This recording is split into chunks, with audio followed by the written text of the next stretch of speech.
Good afternoon. I'm Anuj Mehrotra. I'm the Dean of the School of Business at George Washington University, and it is a delight to welcome you all to this episode of George Talks Business, a series of conversations with business leaders on topics of timely interest.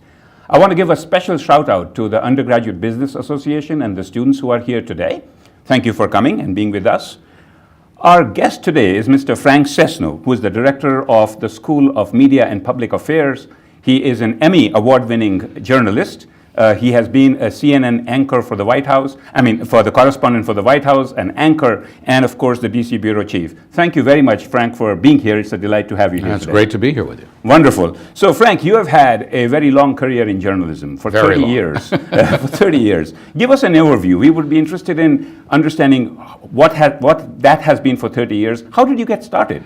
So I did journalism when I was in high school, and I did radio when I was in college, and my first job out of college was a small radio station, very small town in Vermont, and then I came to Washington after about a year and a half to be an intern with the Voice of America, and that was really my introduction to global broadcasting and to really looking at the issues that define and sometimes divide America and the world. From there I went to the Associated Press. The Associated Press had a radio network, and very shortly thereafter, I was their London correspondent. So I was based in London and based in Europe at an absolutely fascinating time in history. It was the rise of Margaret Thatcher and conservatism in Britain and in the United States, because it mirrored itself. It was the rise of the Solidarity Trade Union in Poland, which then was the catalyst for the challenge to Soviet domination and the communist system itself. And a variety of other things. I came back with the AP when they asked me to come cover the White House. So I came back to the White House, and at the ripe old age of 27, utterly unqualified, I was covering Ronald Reagan as he wandered around America and the world, looking for the shining city and talking about the shining city on the hill. It was a very, very, very consequential time, because that was when we had this series of superpower summits, which then led, under the presidency of George Herbert Walker Bush, which I also covered, to the fall of the Berlin Wall, which was simply unimaginable. And probably one of the high points of my career was being there with Reagan in Berlin at the Brandenburg Gate when he said, "Mr. Gorbachev, tear down this wall," which no one thought would happen, and it did. So I had a wonderful run through CNN. As you say, I was an anchor. I became an anchor. I became a Sunday talk show host, and I ultimately ran the bureau. The political reporting reported up to me. So it was a great time. But I left CNN for a variety of reasons. After the merger with AOL, it was one of the worst mergers in corporate history, and we could talk about that if you ever want to. I experienced that firsthand.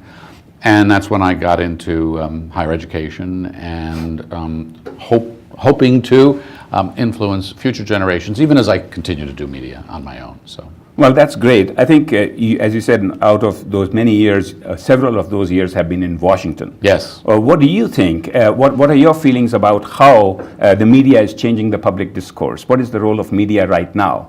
And is this perhaps the most tumultuous time for media in the history of the country? It is I don't know if it's the most tumultuous time, but it is very close. It certainly is the most tumultuous time in my experience, in my lifetime. And what I've seen in that little snippet of time in my own experience, as you mentioned, in terms of the change in media.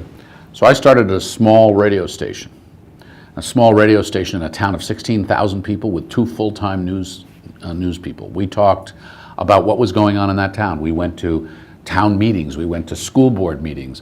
We reported out kind of the lifeblood of the community.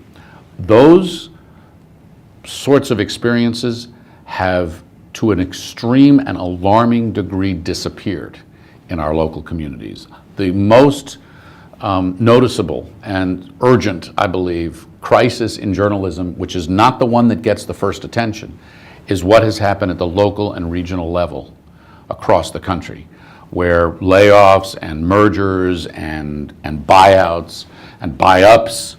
My station was bought by a major, corporate Raider, that local coverage has disappeared. I've talked to mayors and governors who say, I no longer have journalists. Reporters don't come to my city council meetings anymore.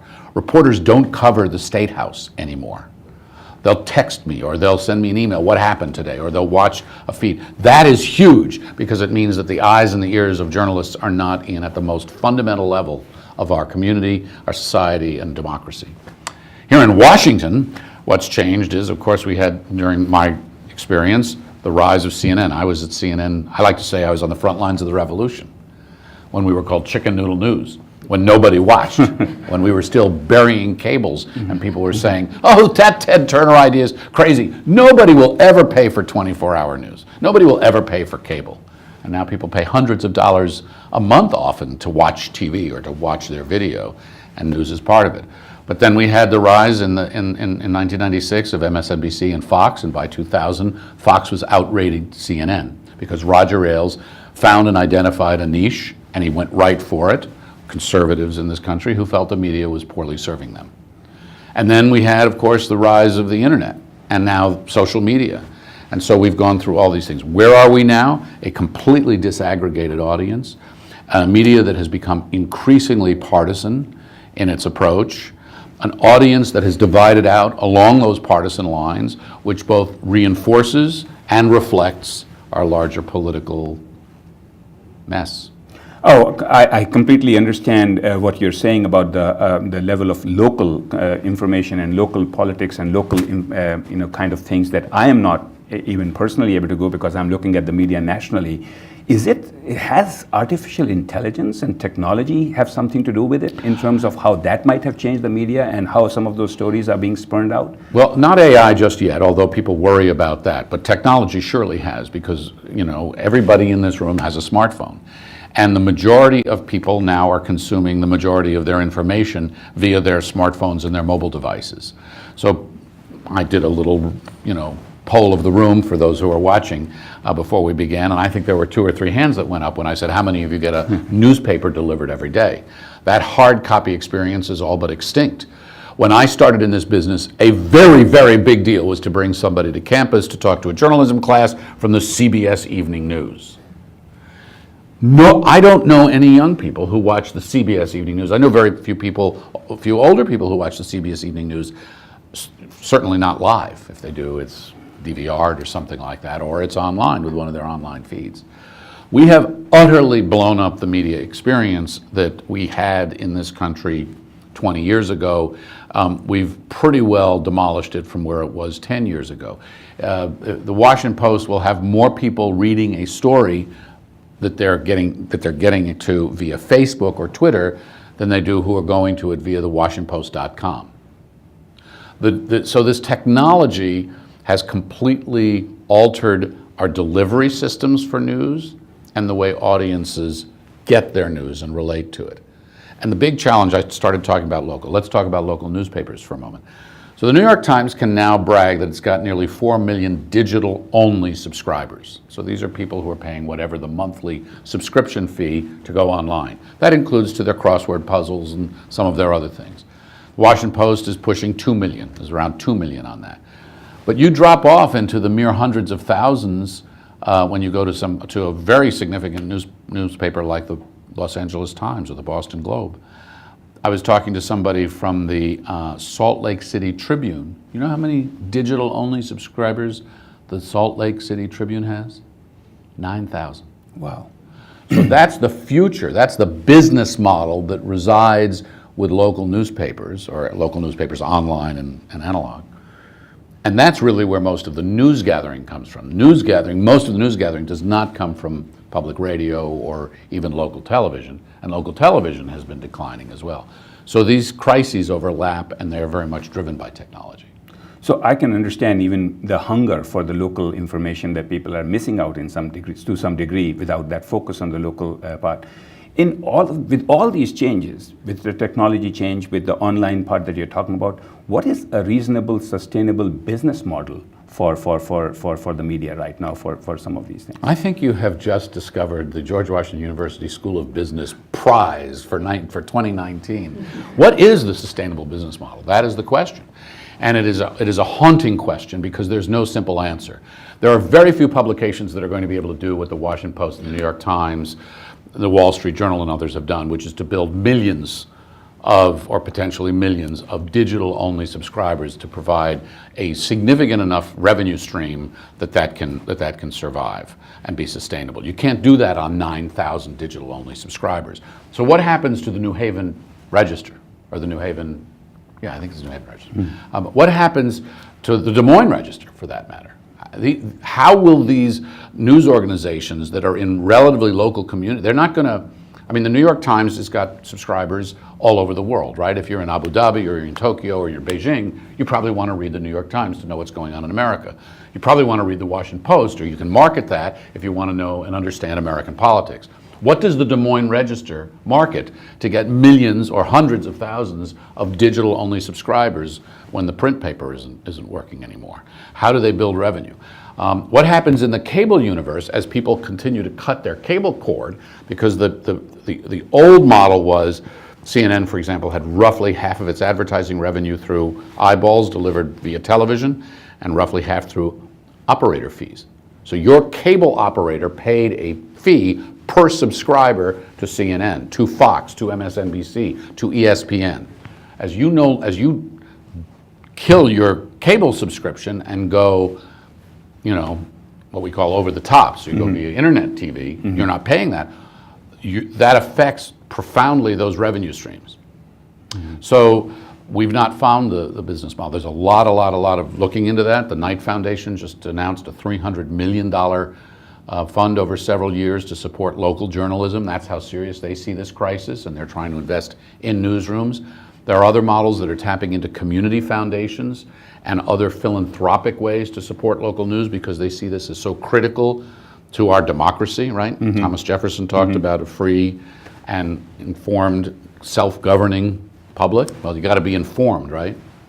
So a lot of need and not a lot of three-year plans. So, well, so at least there is some issue for our students in the audience to start thinking about and how to monetize and how to make it a sustainable business model. Yeah, spend money on media. So you mentioned that the media has become somewhat partisan overall, and it's been difficult. Have there been business challenges where folks are not willing to advertise on a particular partisan channel, for example, or a publication for that matter, because of being fear of the backlash on where you're some, but not enough to really change behavior very much. Fox had some of that fallout with some of their hosts in recent months and years. But the fact of the matter is that there's enough, because you can go for niche audiences, you can get niche advertisers who are looking for those audiences. This is also very much a part of what we see online, where you can, through your online advertising, be very, very focused and very pinpointed in who you're advertising to, who your audience, your target audience is, and who is consuming. So we have not seen an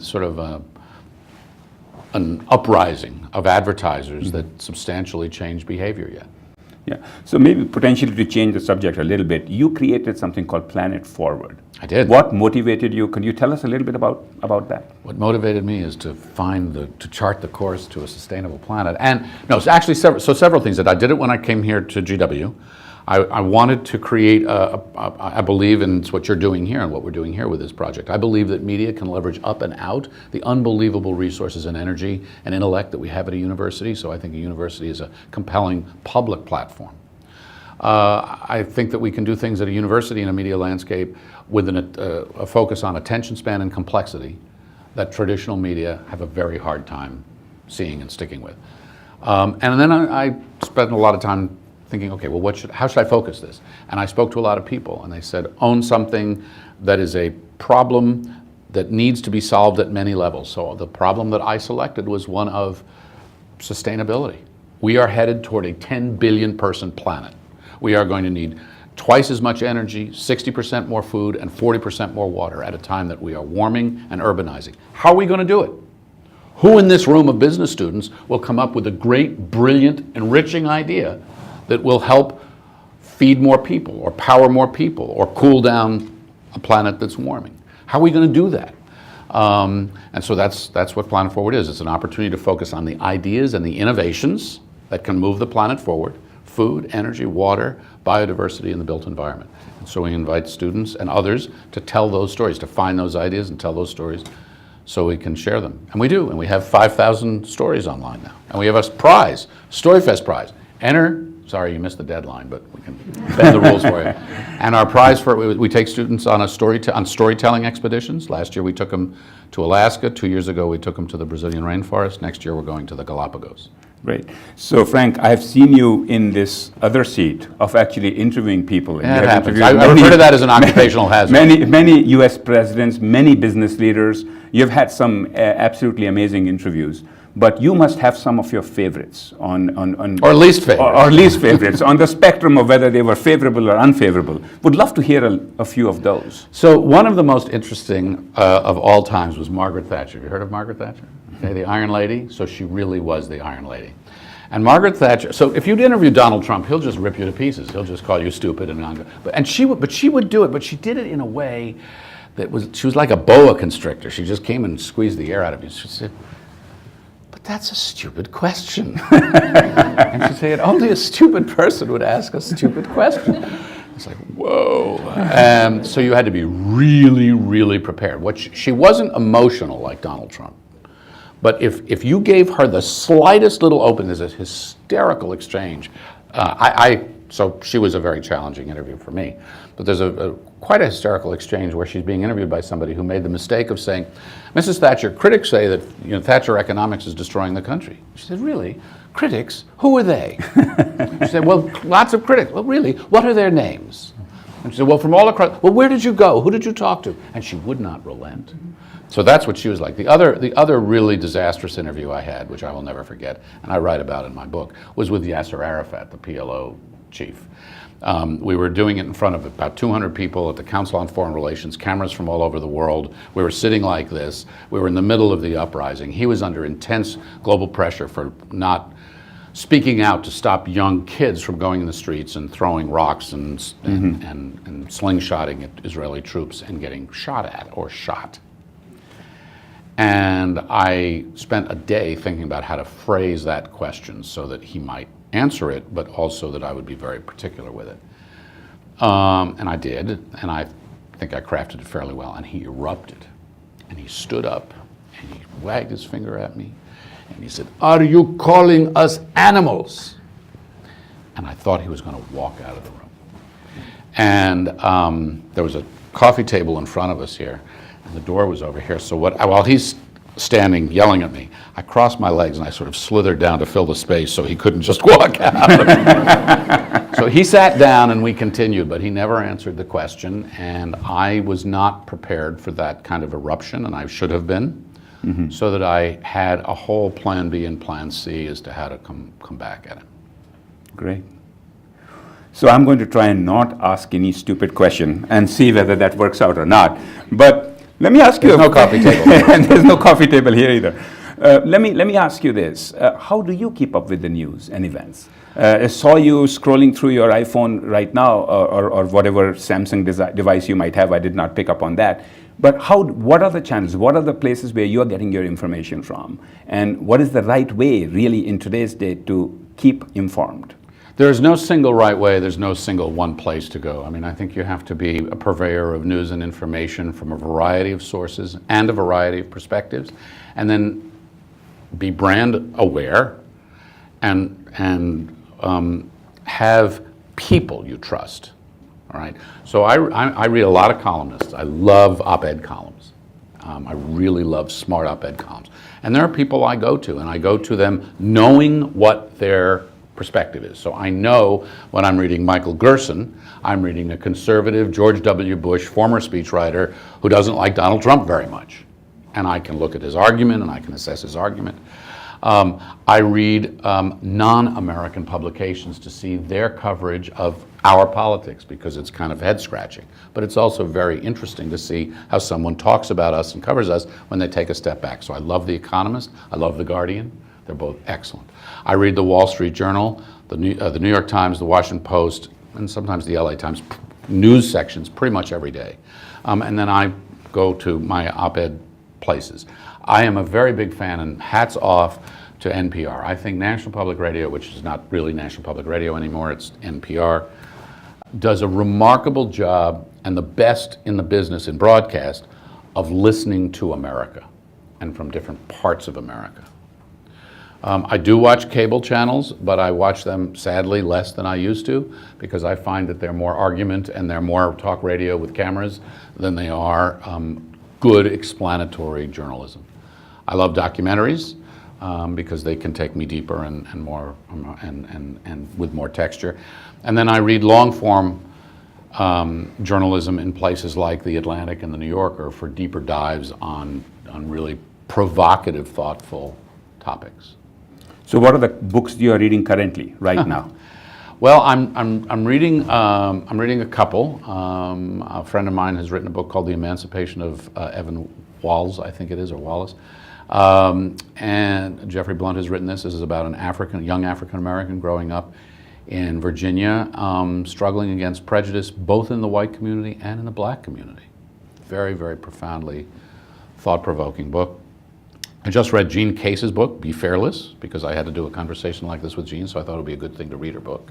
And it's very much directed at people in the business world, for those who are going to get out and take risks and be prepared to fail, and her experiences in learning from people who've done that. And then a book that I read recently by Helen Reese is a book called The Empathy Effect. She's done a great deal of research on empathy. She actually teaches empathy to clinicians and doctors. You'd think doctors are the most empathetic creatures on the planet, but it turns out they're not such good listeners sometimes. So, Doc, do better. So her book I thought was fascinating. I interviewed her for my book, which is why I was very interested when hers came out, because how we engage people to create empathic relationships and how we can become more understanding of what empathy entails. That's a big part of our politics that's gotten so broken. We've lost so much the ability to empathize. It's easier to demonize, and we're suffering from a surplus of that. So that's some of the books. That's excellent, Frank. So let me ask you this. When you were preparing for a career in journalism, things may have been very different than what maybe today's advice may be on how students should prepare for a career in journalism.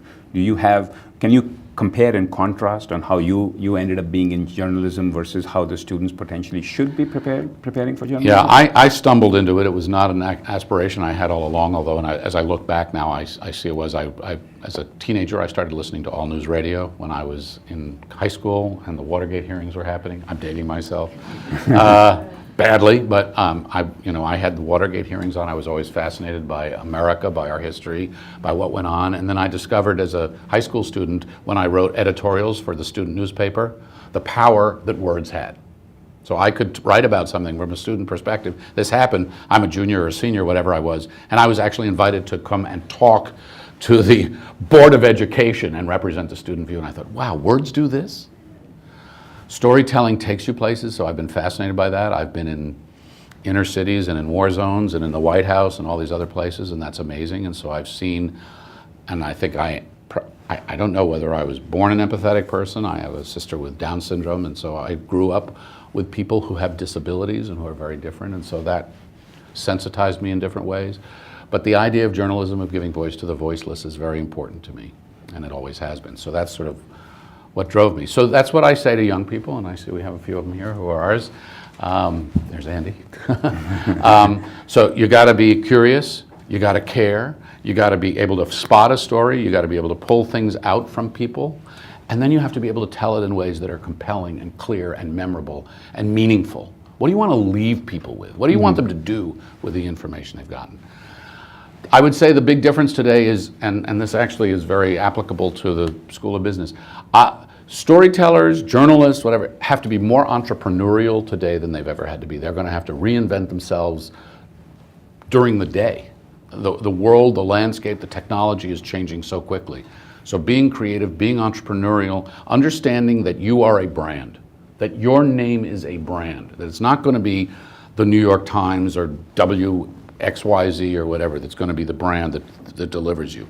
You are going to be your brand, and not in a crass way, but in a way that because of social media, because of everything else, people will know you. What do you stand for? What is your voice?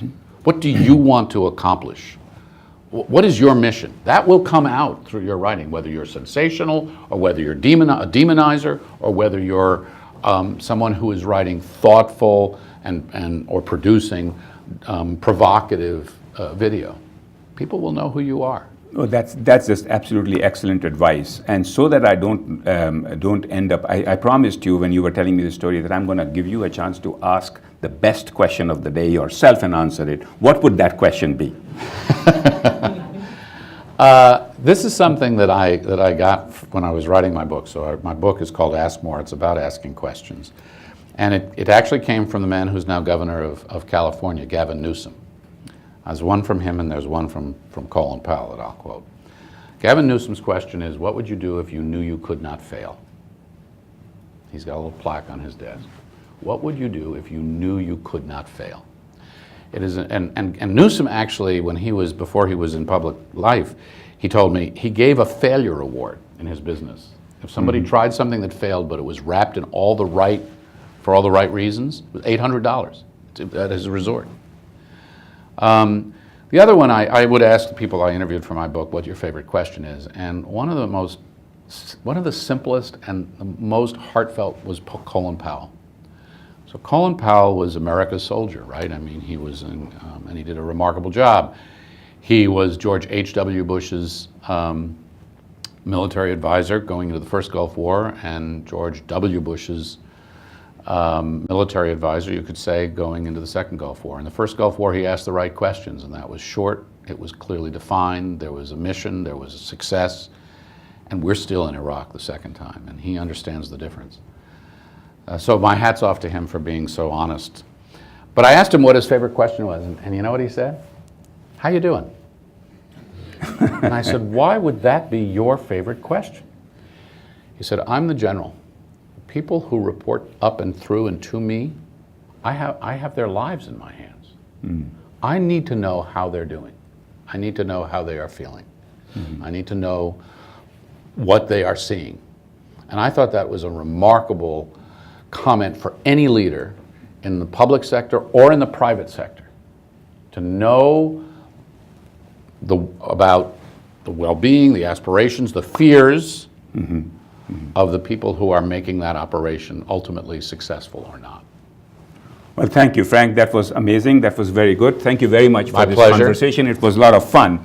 I would also like to thank the audience who have joined us here in person, as well as those who are online today. As a reminder, I want to say that next week, George Talks Business is also going to experience a spring break. So we will not be on next week, but we'll be back on March 18th. And on March 18th, our next guest will be Gabe Galvin, the Executive Director for the MITRE Corporation. He will be discussing smart cities, the promises and the challenges with Chris Lineberger, our own Charles Bendit Distinguished Scholar and Research Professor, and the Chair for the Center for Real Estate and Urban Analysis. We look forward to seeing you then. Until then, have a great time. Thank you.